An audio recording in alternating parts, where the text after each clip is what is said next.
Title chapter 2. So ಒಂದು promising teaser ನೋಡಿದ್ರಿ, trailer ನೋಡಿದ್ರಿ, ಹೇಗೆ ಅನಿಸ್ತಿದೆ ಸರ್? ಎಲ್ರಿಗೂ ನಮಸ್ಕಾರ.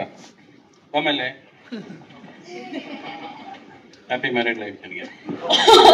Thank you, so sweet sir. Thank you ಇವಳ ಥ್ಯಾಂಕ್ ಯು ಲೈಫಲ್ಲಿ thank you so much. Thank you. ಇವಳ ಲೈಫಲ್ಲಿ ಒಂದು ಯುದ್ಧ ಕಂಡ ಇದೆ, ಕರೆಕ್ಟಾ? ಅಷ್ಟು ಸುಲಭವಾಗಿ ನಿನ್ನ ಜೀವನ ಇಲ್ಲಿವರೆಗೂ ಬಂದಿಲ್ಲ. So everybody's life has one ಯುದ್ಧ ಕಾಂಡ. ಹ್ಯಾಪಿ ಮ್ಯಾರೇಡ್ ಲೈಫ್ ನನಗೆ. ನನ್ನ ಕರೆದಿಲ್ಲ ನೀನು, ಅಲ್ಲ ಬರ್ತಾನೂ ಇರಲಿಲ್ಲ ನಾನು, ಆದ್ರೆ ಇಷ್ಟಂತ ಯಾವಾಗ ಕೊಡ್ತಿದ್ದೆ ನಾನು. Thank you so much sir, thank you. ಒಂಥರ ಸೀರಿಯಸ್ ವಾತಾವರಣ ಅಲ್ವಾ? ಅದರಲ್ಲೂ ದಾರಿ ಉದ್ದಕ್ಕೂ ಇಂಟರ್ವ್ಯೂ ನೋಡ್ಕೊಂಡ್ ಬರ್ತಾ ಇದ್ದೆ. ಎಷ್ಟು ಮಾತಾಡ್ತೇನೆ ಇವನು, ಭಯ ಹುಟ್ಟಾಗುತ್ತೆ ಮಾತಾಡ್ತಾ ಇದ್ರೆ. ಯುದ್ಧಕಾಂಡ ಏನು ಅಂತ ನನಗೆ ಪ್ರಶ್ನೆ ಸ್ಟಾರ್ಟ್ ಆಗೋಯ್ತು ಇಂಟರ್ವ್ಯೂ ನೋಡ್ಕೊಂಡ್ ಬರ್ತಾ ಇರ್ಬೇಕಾದ್ರೆ. ಯುದ್ಧಕಾಂಡ ಅಂದ್ರೆ ಅಜಯ್ ರಾವ್ ಒಬ್ಬ ಲಾಯರ್ ಆಗಿ, ಒಬ್ಬ ಜವಾಬ್ದಾರಿ ಪ್ರೊಡ್ಯೂಸರ್ ಆಗಿ, ಅರ್ಧ ಡೈರೆಕ್ಟರ್ ಆಗಿ ಅಲ್ವಾ? ಅವ್ರ ಜೊತೆ ನೀನು ಅರ್ಧ ಡೈರೆಕ್ಟ್ ಮಾಡಿದ್ಯಾ, ಸೊ ಅವ್ರಿಗಾರ್ಧ ನಿನ್ಗರ್ಧ ಕ್ರೆಡಿಟ್ ಕೊಟ್ಟಿದ್ದೀನಿ ನಾನು. ಆಮೇಲೆ ಒಬ್ಬ ಶಿಸ್ತಿನ ಸಿಪಾಯಿ ಆಗಿ, ಓವರ್ ಆಲ್ ಆಗಿ ಒಬ್ಬ ಫಾದರ್ ಆಗಿ, ಮತ್ತು ಒಬ್ಬ ಜವಾಬ್ದಾರಿಯ ಪ್ರಜೆಯಾಗಿ ಒಂದು ಕಾನ್ಫ್ಲಿಕ್ಟ್, ಒಂದು ಹೋರಾಟ ನಡೀತಿರೋದೇ ಈ ಯುದ್ಧಕಾಂಡ.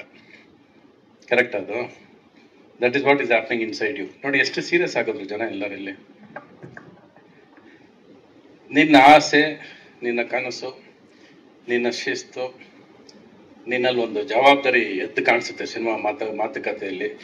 ಅದು ಆಕ್ಚುಲಾಗಿ ನಮ್ಮಂಥವ್ರಿಗೆ, ನಾವು ಸಿನಿಮಾ ನೋಡ್ತಾ ಇರ್ಬೇಕಾದ್ರೆ, ನಾನು 40 ವರ್ಷ ಸಿನಿಮಾ ಜರ್ನಿ ಮಾಡ್ಕೊಂಡ್ ಬಂದವನಿಗೆ ಒಂದು ಭಯ ಪಕ್ಕ ಒಂದು ಆರ್ಟ್ ಹೊಡ್ಕೊಳ್ಳೋಕೆ ಸ್ಟಾರ್ಟ್ ಆಗುತ್ತೆ.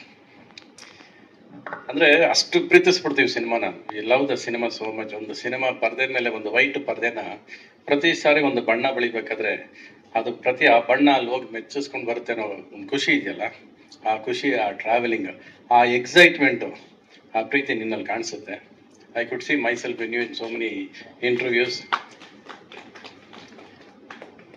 ಇನ್ನು cinema I think more or less story ಏನು ಅನ್ನೋದನ್ನ ನೀವು ಆಲ್ರೆಡಿ ತುಂಬಾನೇ ರಿವೀಲ್ ಮಾಡಿದ್ದೀರಾ ಅಂತ ನನಗನ್ಸುತ್ತೆ. You already given in to the public what the fight is for ಅನ್ನೋದನ್ನ.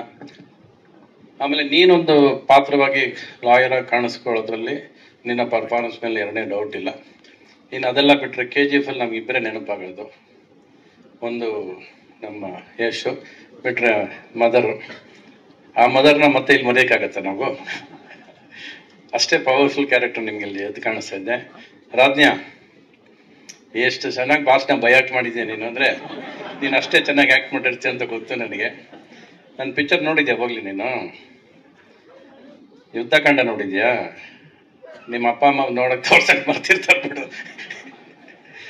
ಪವನ್ ಬನ್ನಿ ಸ್ಟೇಜ್ ಅಲ್ಲಿ.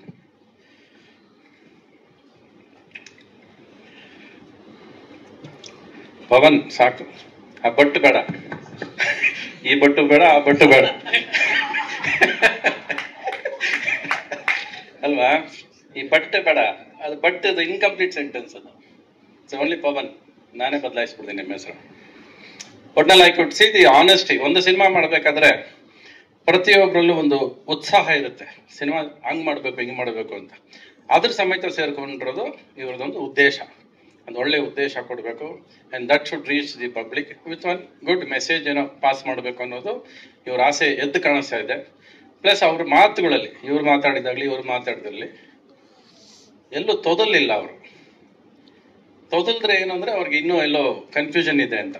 ಯಾವಾಗ ತೊದಲಿಲ್ವೋ ಅಷ್ಟೇ ಕಾನ್ಫಿಡೆಂಟ್ ಆಗಿ ಅವ್ರಿಗೆ ಏನು ಬೇಕೋ ಅದು ಎಷ್ಟು ಚೆನ್ನಾಗಿ ಹೇಳ್ಬೇಕು ಅನ್ನೋದನ್ನ ಸಿನಿಮಾದಲ್ಲಿ ಹೇಳಿರ್ತಾರೆ ಅನ್ನೋದ್ರ ಮೇಲೆ ಎರಡನೇ ಡೌಟ್ ಇಲ್ಲ ನನಗೆ.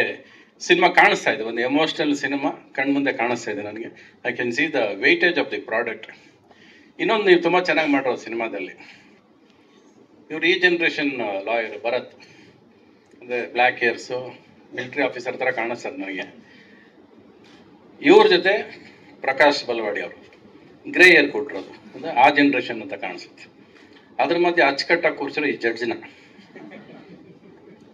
ಅವ್ರು ನಿಜವಾಗ್ಲೂ ಜಡ್ಜೆ ಅವರು. ಅಂದ್ರೆ ಅಷ್ಟು ಮೆಚ್ಯೂರಿಟಿ ಇದೆ, ಸೀನಿಯಾರಿಟಿ ಇದೆ. ಈ prefers to be a judge. ಅವ್ರ ಮಾತಿನಲ್ಲಿ ಅಷ್ಟು ತೂಕ ಇರುತ್ತೆ. ನಾವು ಅಮೃತ ಮಹೋತ್ಸವ ಶೋ ಮಾಡಿದಾಗ ಅದೇನೋ ಒಂದು ನಾವು ಅಂದ್ಕೊಂಡಾಗ ಆಗಲಿಲ್ಲ ಅನ್ನೋ ಒಂದು ಒದ್ದಾಟ ಇತ್ತು. ಆವಾಗ ಸ್ಟೇಜ್ ಮೇಲೆ ನಾನು ಸ್ವಲ್ಪ ಫೈರ್ ಜಾಸ್ತಿ ಅಲ್ಲ ನಮಗೆ, ಮೈಕ್ ತಗೊಂಡು ಇನ್ನೇನು ಕಿರ್ಚೋಕೆ ಹೋದೆ. ಇವ್ರು ಕರೆದ್ರು, ಬಿಟ್ಕೊಡು, ಇದು ದಾಖಲೆ ಆಗೋಗುತ್ತೆ. ಅಮೃತ ಮಹೋತ್ಸವ ಎಷ್ಟು ವರ್ಷ ನೋಡ್ರು ನಿನ್ನ ಕೋಪನೇ ಜಾಸ್ತಿ ಕಾಣಿಸ್ಬಿಟ್ಟು ಬಿಟ್ಬಿಡೋದು, ಏನಾರಾಗಲಿ ನಾವು ಮರೋಣ ಅಂತ. ಆ ಮಾತನ್ನ ಇವತ್ತಿಗೂ ಮರೆಯಲ್ಲ. ಅಂದರೆ ಈ ರಿಮೆಂಬರ್ಸ್ ದಿ ಎಂಡ್. ಒಂದಷ್ಟು ವರ್ಷ ಆದ್ಮೇಲೆ ನೋಡಿದಾಗ ಅದು ಚೆನ್ನಾಗಿ ಕಾಣಿಸಲ್ವೇನೋ, ಯಾಕೆ ಬೇಕು ಬಿಟ್ಟಾಕ್ಬಿಡು, let the pain be with us ಅಂತ. ಸೊ ಒಂದು ಸ್ಟೋರಿ ಹೇಳಿದ್ರೆ ಯಾವತ್ತು ಪೇಯ್ನ ಮುಳುಗ್ ಬಿಡ್ಬೇಕು ನಾವು, just over the part of life ಅಂತ. ಒಂದು ನಿಮ್ಮನ್ನೆಲ್ಲ ನೋಡಿದ್ರೆ ತುಂಬ ಸೀರಿಯಸ್ ಆಗಿದ್ರಿ, ನನಗೂ ತಮಾಷೆ ಮಾಡೋಕೆ ಆಗ್ತಿಲ್ಲ ಇವತ್ತು. ಇವ್ರು ದಾರಿ ಓದಕ್ಕೆ ಇಂಟರ್ವ್ಯೂ ನೋಡ್ಕೊಂಡ್ ಬಂದ್ಬಿಟ್ಟು ತಮಾಷೆ ಎಲ್ಲಿ ಮಾಡಲಿ ನಾನು, ಅಲ್ವಾ? ಸಾಲ ಮಾಡಿದ್ದೀನಿ ನಾನು, ಸಾಲ ಮಾಡಿದ್ದೀನಿ ಅಂದ ತಕ್ಷಣ ನನ್ನ ಸಾಲ ಎಲ್ಲ ನೆನ್ಪಾಗ್ಬಿಟ್ಟು ನಾನು ನೀವೆಲ್ಲ ಲೆಕ್ಕ ಹಾಕೊಂಡು ಕೂತಿದ್ದೆ ನಾನು. ಸಾಲ ಮಾಡೋಕೆ ತಾಕತ್ ಬೇಕು ಅಂತ. ಅಯ್ಯೋ, ನನಗೆ ಸಾಲ ತೀರ್ಸಕ್ ತಾಕತ್ ಬೇಕು. ಇಷ್ಟೊಂದು ಸೀರಿಯಸ್ ಆಗಿ ಒಂದು ಸಿನಿಮಾ ಮಾಡ್ಬೇಕಾ, ಇಷ್ಟೊಂದು ಬೇಕಾ ಅನ್ನೋದು. ಪ್ರತಿ ದಿವಸ ನಾವು ಸಿನಿಮಾ ಮಾಡ್ತಾ ಇದ್ದೀವಿ, ಸಾಲದಲ್ಲೇ ಬದುಕಿದ್ದೀವಿ, ಸಾಲದಲ್ಲೇ ಹೋರಾಡ್ತಿದ್ದೀವಿ. ಬಟ್ ಇವ್ನು ಯಾಕೆ ಬೇಕು, ಇಷ್ಟೊಂದು ಯಾಕೆ ಬೇಕು? ಓಕೆ, ಅದು ಅವ್ರ ಕಾನ್ಫಿಡೆನ್ಸ್. ಸಾಲ ಮಾಡೋದಲ್ಲ ತಾಕತ್ತು, ಸಾಲ ತೀರ್ಸೋ ತಾಕತ್ತು ಕೊಡ್ಬೇಕು ಇವಾಗ ನಿನಗೆ. ಸೊ ಆ ಸಾಲ ತೀರ್ಸು, ಮತ್ತೆ ಸಾಲ ಮಾಡ್ತೀನಿ ಅಂತ ಹೇಳು ಬೇಡ. ಎಲ್ಲ ಅಷ್ಟು ದುಡ್ಡು ಸಂಪಾದನೆ ಮಾಡ್ಕೊ, ಅಷ್ಟು ಸಂಪಾದನೆ. Why struggle your life?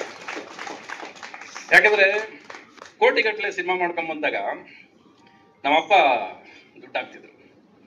ನಂಗೆ ಆ ದುಡ್ಡಿನ ಬೆಲೆನೇ ಗೊತ್ತಿರಲಿಲ್ಲ, ಕೊನೆವರೆಗೂ ಗೊತ್ತಿಲ್ಲ. ಇವತ್ತು ದುಡ್ಡಿನ ಬೆಲೆ ಗೊತ್ತಿಲ್ಲ ನನಗೆ.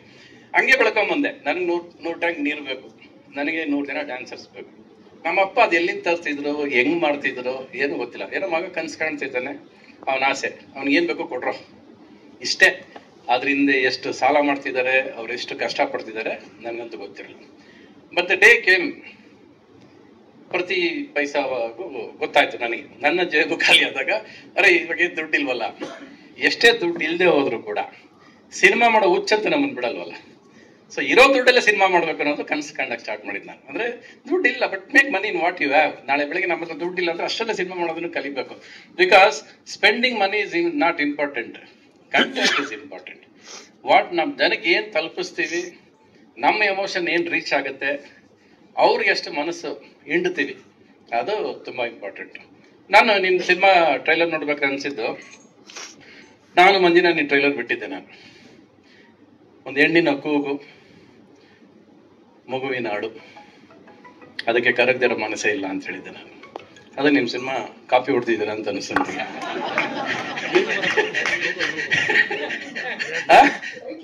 ಟೈಟ್ಲ್ ಅಲ್ಲಿಂದ ಕಾಪಿ ಹೊಡ್ತಿದ್ರು ಅನ್ನಿಸ್ತು ನನಗೆ. ಸರಿ, ಓಕೆ, ನಾನಂತೂ ಮುಗಿಸ್ಲಿಲ್ಲ ಸಿನಿಮಾನ, ಅದರಿಂದ ತೊಂದರೆ ಇಲ್ಲ. Nice to see a team with so much of dedication, with so much of art felt expressions. ಎಲ್ಲರೂ ಖುಷಿ ಖುಷಿಯಾಗಿ ಸಿನಿಮಾ ಮಾಡಿದ್ದೀರಾ, ಖುಷಿಯಾಗಿ ಹತ್ತಿದ್ದೀರಾ ನೀವು, ಅಲ್ವಾ? ಒಳಗೊಂದು ಖುಷಿ ಇದೆಯಲ್ಲ. ನಾವು ಏನೇ ನಟನೆ ಮಾಡಿದ್ರು ಕೂಡ ಒಳಗೊಂದು ಮನಸ್ಸು ತೃಪ್ತಿ ಅಂತ ಇರುತ್ತಲ್ಲ, ಅದು ನಗ್ತಾ ಇರುತ್ತೆ ಒಳಗೆ ನಮ್ಗೆ ಖುಷಿ, ನಾನು ಚೆನ್ನಾಗಿ ಮಾಡೋದು ಅನ್ನೋದು.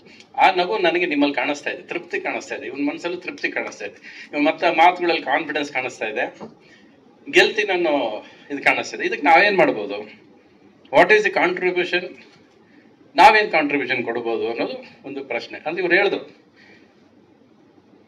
ಏನೋ ಪ್ರತಿಯೊಬ್ಬರು ವ್ಯಕ್ತಿನೂ ಸಿನಿಮಾ ಜವಾಬ್ದಾರಿ ಇದ್ರೆ ನೋಡ್ಲೇಬೇಕು. ಇದು ಅವ್ರು ಹೇಳಿದ್ರು. ನಾನು ಇಲ್ಲೇ ಒಂದು 5 ticket gold class ತಗೊಂಡ್ಬಿಡ್ತೀನಿ.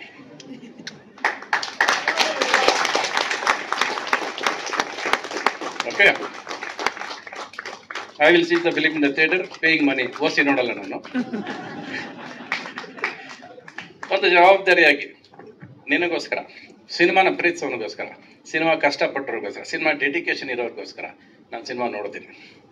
And I will try to go with my family. As long as ಒಂದು ದಿವಸ ಹೆಚ್ಚು ಕಡಿಮೆ ಹಂಗಿಂಗ್ ಆಗ್ಬೋದು, ಶೂಟಿಂಗ್ ಇರುತ್ತೆ, ಆದ್ರೆ ಬಂದು ನೋಡಿ ಸಿನಿಮಾದ ಥಿಯೇಟ್ರಲ್ಲಿ ನೋಡಿ ನಿಮ್ಗೆ ಫೋನ್ ಮಾಡ್ತೀನಿ ನಾನು. ಓಕೆ, ಇನ್ನೇನಾದ್ರು ಹೇಳಿದ್ದೀಯಾ? ಬನ್ನಿ ಅರ್ಚನಾ, ಬನ್ನಿ, ಬಾಮ ರತ್ನ. ಅಲ್ಲ ರೀ, ನಾನು ನಿಜವಲ್ಲ ಯಾವ ಇವೆಂಟ್ಗೆ ಹೋದ್ರೆ ಸುಮ್ಮನೆ ಖುಷಿಯಾಗಿ ಬಂದ್ಬಿಡ್ತೀನಿ. ಇದು ಟ್ರೈಲರ್ ಒಂದು ಎಲ್ಲ ಮಾತುಗಳು ಕೇಳ್ಕೊಂಡ್ರೆ ಭಯ ಪಟ ನನಗೆ ಹೊಡ್ಕೊಳ್ತೆ.